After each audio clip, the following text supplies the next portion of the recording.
So today is like 24 hours after the initial installation. My truck is a 2019 Ram 1500 with the 5'7" bed.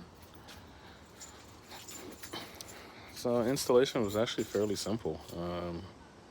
I followed the video step by step online. Well, actually, just really the first part of it. I installed the back piece there. Well, the first thing is to make sure the floor is clean and all that good stuff. I installed the back piece there, and then I did that side there, and then this side. Kind of got a little difficulties with this side because kept getting caught up underneath the little clips that's underneath the bed railing there. But once I got that, it's pretty smooth.